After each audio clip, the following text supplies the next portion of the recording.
এরকম অনেক বিষয়ে মানুষ বিভিন্ন বিষয় নিয়ে তদবির নিয়ে থাকেন। যেরকমভাবে পরকীয় সমস্যাটা বললাম, সন্তান হয় সেই বিষয়টা বললাম, এছাড়া যাদের বিয়ে হচ্ছে না এই বিষয়টা, এছাড়াও আরও বিভিন্ন সমস্যার জন্য মানুষের বিরল রোগ যে ডাক্তারের ওষুধে সুস্থ হচ্ছে না, সেখান থেকেও মানুষ কঠিন সমস্যার জন্য আসে যখন তদবির নেই, আলহামদুলিল্লাহ তারা সুস্থ হচ্ছেন। পরকীয়ার ক্ষেত্রে লোকজন বেশি আসে এবং আলহামদুলিল্লাহ অনেকের সংসার, অনেক মা বোনদের সংসার, অনেক ভাইদের সংসার আমার কাছ থেকে তদবির নেওয়ার পরে এই কোরআন ও হাদিসের খেদমতের বিভিন্ন সূরার আমল করার কারণে, বিভিন্ন দোয়া থেকে আমল করার কারণে এই পরকীয়া মুক্ত হওয়া এবং তাদের সংসার জীবনে শান্তি নেমে আসা এবং অনেক মানুষ এতে উপকৃত হচ্ছেন। বর্তমান প্রেক্ষাপটে অনেকেরই বিয়ের পরে 5 বছর, 7 বছর, 10 বছর চলে যায়, তাদের বাচ্চা সন্তান হচ্ছে না। এক্ষেত্রে আমার এমনও আছে যে বিয়ের 18 বছর পরেও সন্তান হয়েছে, আলহামদুলিল্লাহ। মাশাআল্লাহ। আসসালামু আলাইকুম ওয়া রাহমাতুল্লাহি ওয়া বারাকাতুহু। ওয়ালাইকুম আসসালাম ওয়া রাহমাতুল্লাহি ওয়া বারাকাতুহু। আপনি কেমন আছেন? আলহামদুলিল্লাহ ভালো আছি, আপনি কেমন আছেন? আলহামদুলিল্লাহ। তো আমি একটু সংক্ষেপে আপনার পরিচয়টি জানতে চাই এবং দর্শকদের উদ্দেশ্যে যদি বলেন। আমি মোহাম্মদ জাকির হোসাইন, প্রভাষক আরবি, মরিচবুনিয়া ইসলামিয়া নেসারিয়া সিনিয়র মাদ্রাসা, পটুয়াখালী সদর, পটুয়াখালী। মাশাআল্লাহ, আলহামদুলিল্লাহ। তো দীর্ঘদিন পর্যন্ত আমি শুনে আসছি আপনি দেশের বিভিন্ন প্রান্তে, দেশে বিদেশে অসংখ্য মানুষকে কুরআনী তদবিরের মাধ্যমে উপকার করার চেষ্টা করে আসছেন, আলহামদুলিল্লাহ। তো সেক্ষেত্রে আমার কিছু প্রশ্ন আপনার কাছে আছে। প্রথম প্রশ্নটি হচ্ছে, তদবির দেওয়ার ক্ষেত্রে আমি যতটা জানি যে একজন বিজ্ঞ আলেমের কাছ থেকে এজাজত নিতে হয়। তো আপনার ক্ষেত্রে কোন আলেম আপনাকে এই এজাজতটা দিয়েছেন সেই সম্পর্কে যদি আমাদেরকে একটু বলতেন। আলহামদুলিল্লাহ, কোরআন ও হাদিস থেকে তদবির দেওয়ার ক্ষেত্রে অভিজ্ঞ আল্লাহর খাস বান্দা, আল্লাহর ওলিদের কাছ থেকে ইজাজত নিয়ে দিলে আলহামদুলিল্লাহ সেখানে সুফল পাওয়া যায়।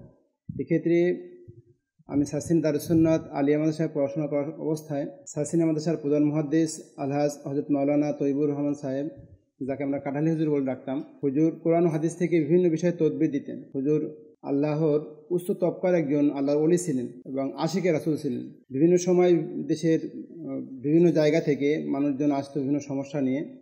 হুজুর এই খেদমতটা, যেরকম কোরআন ও হাদিসের খেদমত করা, উনি সাইকুল হাদিস হিসাবে সাসিনা দারুস সুন্নাত আলিয়া মাদ্রাসায় খেদমত করতেন, সেটা যেরকম সবার জন্য গৃহীত ছিল, আমার জন্য উপকার ছিল, তেমনিভাবে হুজুরের এই যে খেদমতটা, এটাও সকলের কাছেই আমাদের খুবই উপকার হইতো। যেমনিভাবে একজন ডাক্তারের কাছে গেলে সে বিভিন্ন বিষয়ে মানুষের চিকিৎসা দিতেন, হুজুরের কাছে গেলেও তেমনিভাবে উনি কোরআন ও হাদিস থেকে মানুষের এই চিকিৎসা দিতেন, খেদমত করতেন। একটা সময় আমি যখন কামেলে পড়াশোনা করি, তখন হুজুর বললেন, মাওলানা তোমাকে আমি ইজাজত দিলাম, তুমিও তদবির করা শুরু করো। হয়তো আমরা চিরদিন তো বেঁচে থাকবো না, আমাদের পরবর্তীতে কোরআন হাদিস থেকে মানুষ যাতে বিভিন্ন মানুষের কাছে, ভণ্ডদের কাছে না গিয়ে বিপদে না পড়ে, সেজন্য এই খেদমতটা তুমি করতে পারো। এবং হুজুর একান্তভাবে আমাকে বিভিন্ন বিষয়ে এগুলো হাতে কলমে শিখে দিয়েছেন। বিভিন্ন বিষয়ে কোন রোগের জন্য, কোন সমস্যার জন্য কোন তদবির দিতে হবে, এগুলো আমাকে কোরআন হাদিস থেকে বিভিন্ন জায়গা থেকে, বিশেষ করে আবু দাউদ শরীফ থেকে কিতাবুত তিব একটা অধ্যায় আছে, ওখান থেকে আমাদেরকে পড়িয়েছেন, বুঝিয়েছেন। সেখান থেকে হুজুর আমাকে একান্তভাবেই ইজাজত দিয়েছেন এবং হুজুরের ইজাজতে আমি এখন পর্যন্ত যাদেরকে তদবির দিয়েছি, আলহামদুলিল্লাহ আল্লাহর দরবারে অসংখ্য শুকরিয়া, প্রত্যেকেই উপকৃত হয়েছেন। আর তদবির দেওয়ার পাশাপাশি হুজুর প্রত্যেকেই কিছু কিছু আমল দিতেন, সেই আমলগুলো আমি হুজুর যেভাবে বলতেন সেই আমলগুলো আমি তাদেরকে দিয়ে থাকি, এই জন্য প্রত্যেকটা মানুষই সেভাবে উপকৃত হচ্ছে। আমি জানতে চেয়েছিলেন যে আসলে কার কাছ থেকে পেয়েছি, আমি হুজুরের নিকট থেকেই একান্তভাবে তার তদবির দেওয়ার ক্ষেত্রে ইজাজত পেয়েছি এবং তার দোয়া ও বরকতি আমি এখন পর্যন্ত তদবির দিয়ে যাচ্ছি এবং মানুষের এই খেদমতটা করে যাচ্ছি। মাশাআল্লাহ, মাশাআল্লাহ। আমি একটু জানতে চাই এই সময়কালটা, অর্থাৎ কোন সময় থেকে আপনি এক্সাক্ট শুরু করেছেন?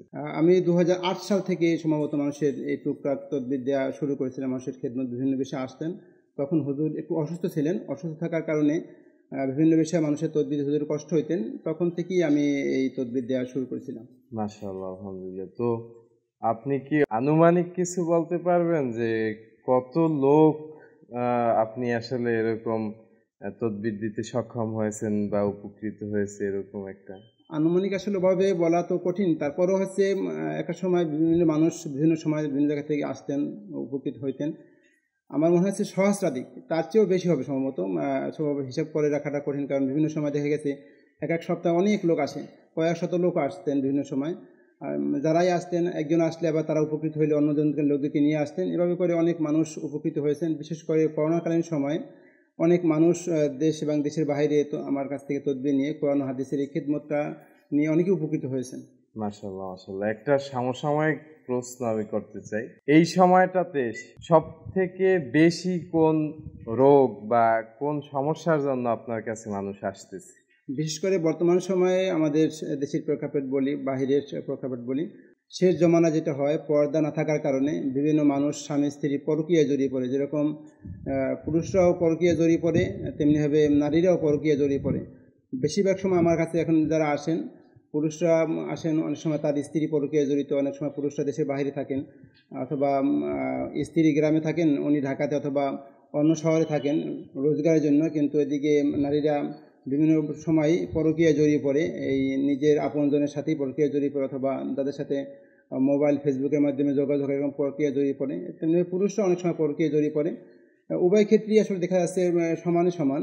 সেক্ষেত্রে এই পরকীয়ার ক্ষেত্রে লোকজন বেশি আসে, এবং আলহামদুলিল্লাহ অনেকের সংসার, অনেক মা বোনদের সংসার, অনেক ভাইদের সংসার আমার কাছ থেকে তদবির নেওয়ার পরে এই কোরআন ও হাদিসের খেদমতের বিভিন্ন সূরার আমল করার কারণে, বিভিন্ন দোয়া থেকে আমল করার কারণে এই পরকীয়া মুক্ত হওয়া এবং তাদের সংসার জীবনে শান্তি নেমে আসা, এবং অনেক মানুষ এদের উপকৃত হচ্ছেন। এছাড়াও আরও অনেক বিষয়ে মানুষ তদবির নিতে আসছেন। যেমন অনেক সময় প্রাপ্তবয়স্ক হইলে অনেক মেয়েদের বিয়ে হচ্ছে না, মানুষ বিভিন্ন ব্ল্যাক ম্যাজিক, কালো জাদু করে, জাদুটোনা করে বিয়ে বন্ধ করে রাখে। সেক্ষেত্রে অনেক মানুষ এই মেয়ের ক্ষেত্রে যেরকম বিয়ে বন্ধ করার ক্ষেত্রে নিয়ে উপকৃত হচ্ছেন। আমার কাছ থেকে তদবির নেওয়ার পরে সেই আমল করে, কোরআন হাদিসের দৈনন্দিন সেই আমল করার পরে অনেক মেয়েদের বিয়ে হচ্ছে, অনেক ছেলেরও এরকম বিয়ে বন্ধ করা থাকে, তাদের ছেলেরও বিয়ে হচ্ছে। এরকম করে অনেক মানুষের বাচ্চা হচ্ছে না। আমাদের দেশে আবহাওয়া অথবা বর্তমান প্রেক্ষাপটে অনেকেরই বিয়ের পরে 5 বছর, 7 বছর, 10 বছর চলে যায়, তাদের বাচ্চা সন্তান হচ্ছে না। এক্ষেত্রে আমার এমনও আছে যে বিয়ের 18 বছর পরেও সন্তান হয়েছে, আলহামদুলিল্লাহ। মাশাআল্লাহ। সন্তান দেওয়ার একমাত্র মালিক আল্লাহ। আমি তদবির দিয়ে প্রতীকী বলি, আমি সেটা উছিলে মাত্র, আমি যে এই বিষয়গুলো দিচ্ছি, কোরআন হাদিস থেকে কিছু আমল দিচ্ছি, কোনো কিছু বিষয় খেটে দিচ্ছি, কিন্তু আল্লাহর রহমতে সন্তান দেওয়ার মালিক আল্লাহ। কোনো পীর বুজুর্গ শায়েখকেও সন্তান দিতে পারে না, কোনো বাবা সন্তান দিতে পারে না, সন্তান দেওয়ার মালিক আল্লাহ। এই বিশ্বাসে যারা আমার কাছে আসে, আলহামদুলিল্লাহ এখন পর্যন্ত যারা আসছে প্রত্যেকেই সন্তান হয়েছে। এরকম অনেক বিষয়ে মানুষ বিভিন্ন বিষয় নিয়ে তদবির নিয়ে থাকেন। যেরকমভাবে পরকীয় সমস্যাটা বললাম, সন্তান হয় সেই বিষয়টা বললাম, এছাড়া যাদের বিয়ে হচ্ছে না এই বিষয়টা, এছাড়াও আরও বিভিন্ন সমস্যার জন্য মানুষের বিরল রোগ, যে ডাক্তারি ওষুধে সুস্থ হচ্ছে না, সেখান থেকেও মানুষ কঠিন সমস্যার জন্য আসে, যখন তদবির নেই আলহামদুলিল্লাহ তারা সুস্থ হচ্ছেন। এরকম অনেক প্রমাণ আছে। আমাকে এমন লোক বলছে যে হুজুর দীর্ঘদিন প্রায় 20 থেকে 30 বছর এক এক রোগের জন্য ডাক্তারি ট্রিটমেন্ট নিচ্ছি, ওষুধ খেতেছি, বিভিন্ন জায়গায় দেশ এবং দেশের বাইরে চিকিৎসা করেছি, সুস্থ হচ্ছে না, আপনি একটু তদবির দেন। আমি আসলে সম্পূর্ণ তাওয়াক্কুল তো আল্লাহর উপর ভরসা করি, সেই কোরআন হাদিস থেকে তদবির দিয়েছি। তারা এভাবে তদবির নেওয়ার পর আলহামদুলিল্লাহ সুস্থ হয়েছেন এবং পরিপূর্ণ সুস্থ হয়ে আসছেন, দেখা করছেন। এরকম অনেক মানুষ আছে। এরকম বিভিন্ন বিষয়েই আমার নিকট অনেক মানুষ আসে এবং তারা উপকৃত হচ্ছে, আলহামদুলিল্লাহ। মাশাআল্লাহ মাশাআল্লাহ। তো আমি যেটা জানতে চাই যে অনেক সময় বোঝা যায় না যে কি সমস্যাটা হচ্ছে, অস্থিরতা, তারপরে গাত্রদাহ, অনেক ডাক্তার কবিরাজ দেখায়, কোনো কুলকিনারা পায় না। তো সেক্ষেত্রে তাদের যে ক্ষতি থাকতে পারে, ব্ল্যাক ম্যাজিক থাকতে পারে, অনেক সময় অনুমান করতে পারে না। তো সেক্ষেত্রে আপনি কি বলতে চান দর্শকদের? এক্ষেত্রে আমাদের একটা হাদিস জানা আছে আমাদের অনেকেরই। মা আয়েশা সিদ্দিকা রাদিয়াল্লাহু আনহা বলছেন, বিশ্বনবী আমাদেরকে যেরকম নামাজ শিক্ষা দিয়েছেন, কীভাবে নামাজ পড়তে হবে, রোজা কীভাবে রাখতে হবে, তেমনিভাবে আমাদেরকে ইস্তেখারার বিষয়ে শিক্ষা দিয়েছেন। আমরা ইস্তেখারা করতেন এবং ইস্তেখারার দোয়া বিভিন্নভাবেই আমরা পেয়ে থাকি। একটা মানুষের সম্পর্কে ইস্তেখারা করলে ভালো কি মন্দ এভাবে যে বোঝা যায়, তেমনিভাবে এই রোগটার কী সমস্যা, লোক তার কি আসলে মানুষের কোনো ক্ষতি না এমনিতেই হচ্ছে সমস্যাটা, এটা আমরা ইস্তেখারা করে বুঝতে পারি। আল্লাহর পক্ষ থেকে একটা ইশারা ইঙ্গিত দিন, আমি সেভাবে ইস্তেখারা করে নাম, বাবার নাম, মায়ের নাম দেওয়া থাকলে একটু ইস্তেখারা করে বুঝতে পারি। বোঝার যেমনিভাবে ডাক্তার বিভিন্ন বিষয়ে চিকিৎসার জন্য বিভিন্ন টেস্ট পরীক্ষা নিরীক্ষা করে দিয়ে থাকেন, তেমনিভাবে আলেমরাও, আল্লাহর খাস ওলিরা যারা, আমি হয়তো বা অত বড় আলেম না হতে পারলেও আলেমদের সংস্পর্শে থাকার কারণে ইস্তেখারার দোয়া নিয়ম শিখেছি। সেভাবে একটা বিষয় নিয়ে ইস্তেখারা করে বুঝতে পারি যে কার কোন সমস্যা থাকতে পারে। এটা ডাক্তারি ট্রিটমেন্ট, ডাক্তার চিকিৎসা করলে ভালো হবে নাকি আমাদের কোরআন হাদিস থেকে তদবির দিলে ভালো হবে, সেভাবে আসলে বোঝা যাচ্ছে। মাশাআল্লাহ মাশাআল্লাহ।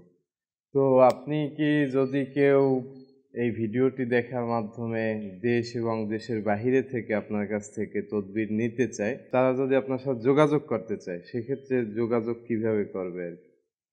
আমার দিকে আসলে আমরা যেখানে থাকি মানুষ বর্তমান সময়ে কোনো কেউই দূরে না। ইচ্ছে করলেই সব জায়গায় আমরা কথা বলতে পারি, কিছু পাঠাইতে পারি, বেশি সময়ের ব্যবধান হয় না। তেমনিভাবে আমি দীর্ঘদিন ধরে এই তদবির করতেছি, বিভিন্ন মানুষ দেশ এবং দেশের বাইরে থেকেও যোগাযোগ করতেছে, তদবির নিচ্ছে। আমি সেক্ষেত্রে বাংলাদেশের ভিতরে সারা বাংলাদেশি কুরিয়ারের মাধ্যমে তদবির পাঠাইতে পারি। তার সমস্যা বিষয় বললে কীভাবে কী করতে হবে এগুলো বিষয় বিস্তারিত আমি ফোনে বলে দিই অথবা লিখে দিই। আর তদবিরটা কুরিয়ারে পাঠিয়ে দিতে পারি, বাংলাদেশের সব জায়গায় কুরিয়ার পাঠাই। এবং দেশের বাইরে অনেকে তদবির নিয়েছে আমার কাছ থেকে, যারা বিদেশে আছে, সমস্যা আছেন। যে কিছুদিন আগে আমার নিকট থেকে একজন তদবির নিয়েছেন, থাইল্যান্ডে থাকে, উনি থাইল্যান্ডেরই এক অধিবাসী, ভিন্ন ধর্মের। সে বিরল রোগের সমস্যা ছিল, সেই সমস্যার জন্য তদবির নিয়েছেন। ওই লোকটা আমাদের দেশের, সে আমার কাছ থেকে তদবির নিয়ে এই কোরআনে আমল নিয়ে উপকৃত হয়েছেন। তিনি নেওয়ার পরে উনি ওনাকে বললেন, পর সেই ওই থাইল্যান্ড থেকে এসে আমার কাছে তদবির নিয়েছে। আলহামদুলিল্লাহ সেই লোকটা সুস্থ হয়েছেন এবং পরবর্তীতে কথা হয়েছে উনি আমার সাথে আবারও দেখা করতে আসছেন। আলহামদুলিল্লাহ এরকমভাবে আমরা বিভিন্ন জায়গায়, দেশ এবং দেশের বাইরে আমার সাথে সরাসরি আসতে হবে তা না, যারা আসতে পারে না দূরত্বের কারণে অথবা সমস্যার কারণে, অনেক সময় দেখা যায় বয়স্ক মানুষ অথবা অসুস্থ মানুষ, তাদেরকে নিয়ে আসা সম্ভব হয় না। আবার দেশের দূরে থাকলে মহিলারা থাকে, নারীরা থাকে, তারা আমি তদবির কোরআন হাদিসের তদবির যদি কুরিয়ার মাধ্যমে করে পাঠিয়ে দিই, সেখান থেকে তারা ওভাবে নিয়ে আমল করলো অথবা তদবির ব্যবহার করলো, সেক্ষেত্রে তারা অনেক উপকৃত হয়। এক্ষেত্রে আমরা ফোনে যোগাযোগ করলে আমার ফোন নাম্বারে হোয়াটসঅ্যাপ আছে, ইমো আছে, সেক্ষেত্রে তারা যোগাযোগ করে তাদের সমস্যা বিস্তারিত বললে আমি সে বিষয়ে তদবির পাঠাতে পারি, তারা উপকৃত হয়েছে। একটু যদি নাম্বারটা বলে দেন।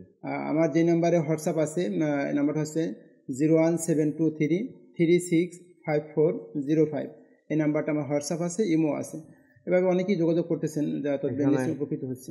হ্যাঁ, এখানে তার সমস্যা যদি আমাকে হোয়াটসঅ্যাপে তার ভয়েস যদি সমস্যাগুলো বলতে বলে, সেখানে আমি ইস্তেখারা করার জন্য তার নাম, বাবার নাম, মায়ের নাম এবং বয়সটা যদি বলা হয়, তা আমি বিস্তারিত বললে আমি মোটামুটি ইস্তেখারা করে দেখে তদবির দেই।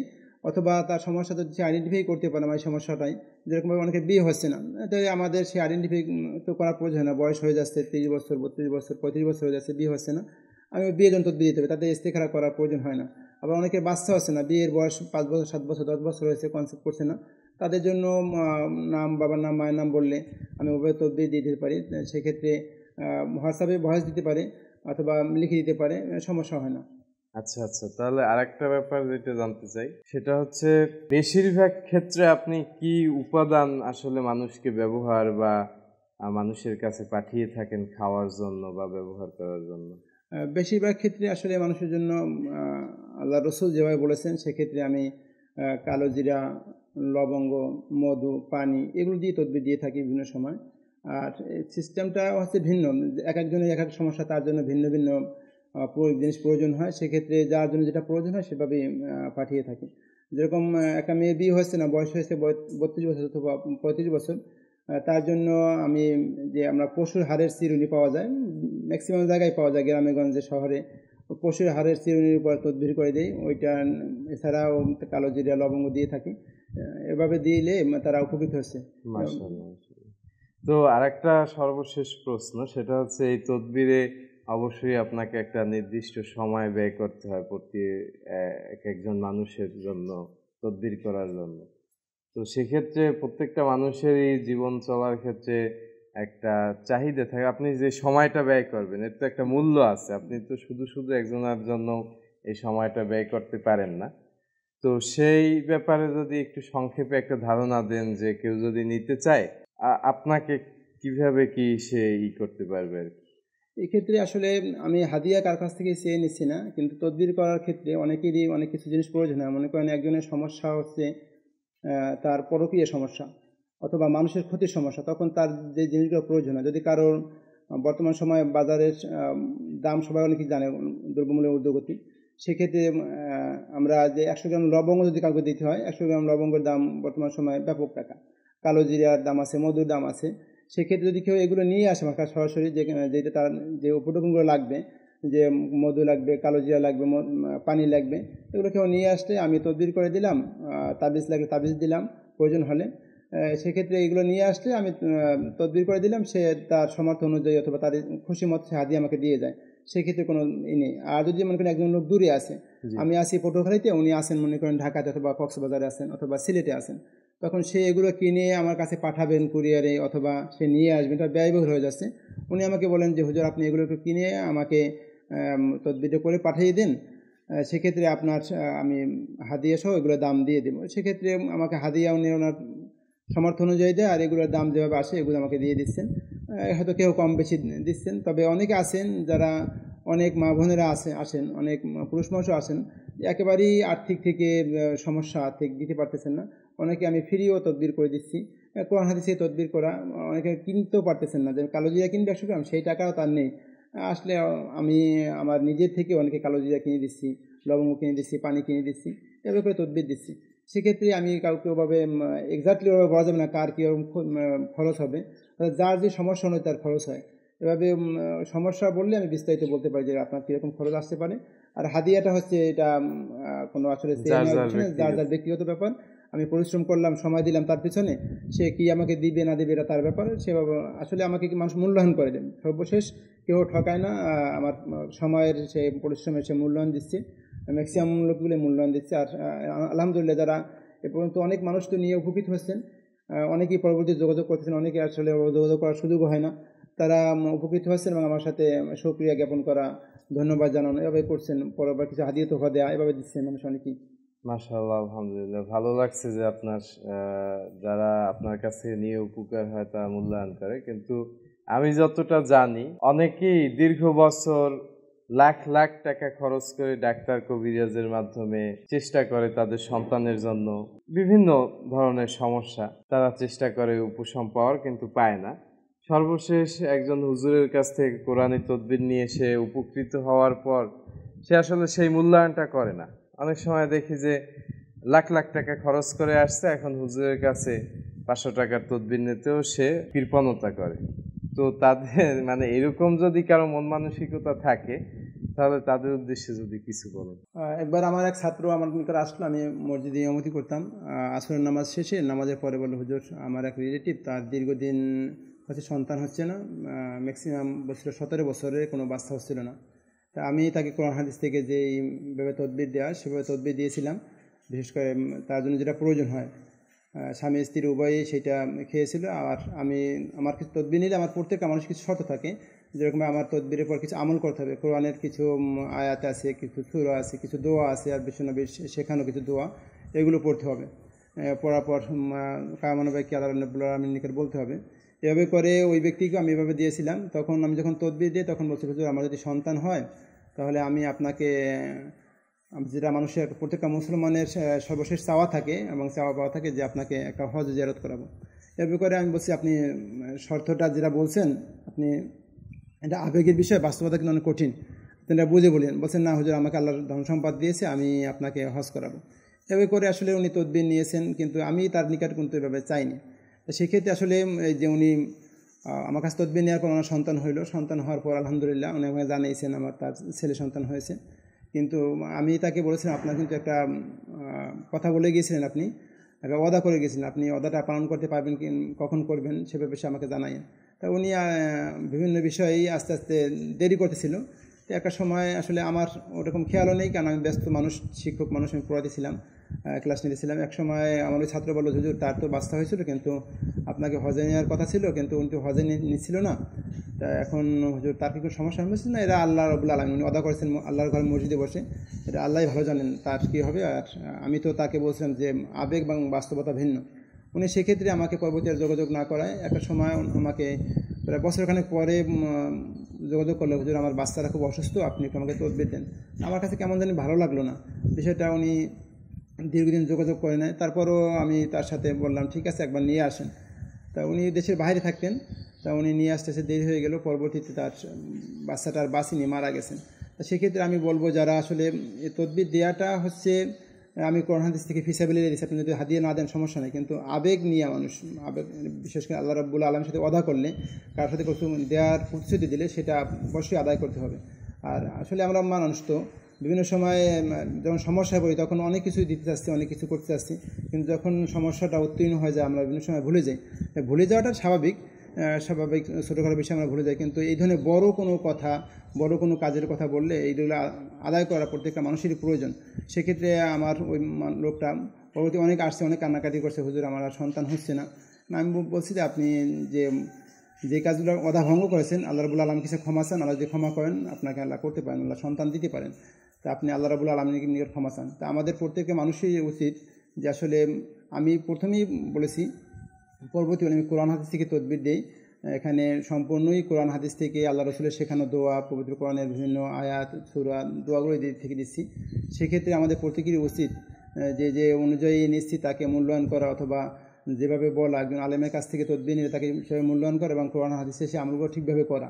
অনেকে আছেন আমার নিকট থেকে অনেকে তদবির নিয়েছেন, এখন পর্যন্ত বিফলে খুব কম গিয়েছেন, কিন্তু যারা ঠিকভাবে আমল করছেন, কোরআন হাদিসের যেই দোয়াগুলো সূরাগুলো পড়েছেন, আলহামদুলিল্লাহ তাদের কাজ হয়েছে। অনেকে যারা ঠিকভাবে করতে পারে না, নিয়ে তদবির নেওয়ার পর নামাজ পড়েন নাই, ঠিকভাবে খাননি, আমল করেনি, তাদের আসলে হয়নি। কিন্তু যারা ঠিকভাবে করেছেন আলহামদুলিল্লাহ, আল্লাহ রাব্বুল আলামিনের ইচ্ছা, আল্লাহ সম্পূর্ণ তাওয়াক্কুল তো আল্লাহ।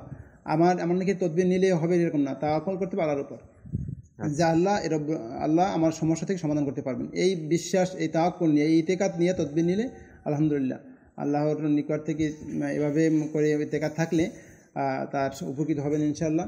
আর সেক্ষেত্রে কারণ ওরকম ওয়াদা করা আমি এটা ভালো মনে করি না, যে যেটা আমার দ্বারা পূরণ করা সম্ভব হবে না, এরকম ওয়াদা করা অথবা প্রতিশ্রুতি দেওয়া ঠিক না কাউকে। সেক্ষেত্রে যারা যখন তদবির নেয়, আসলে তদবির নেওয়ার ক্ষেত্রে কিছু হাদিয়া দিতে হয়, খরচ যেটা সেটা অবশ্যই বহন করবে, আর হাদিয়া দেওয়াটা কিছু প্রয়োজন, সেটা যার সমর্থন অনুযায়ী সেভাবে দেবে।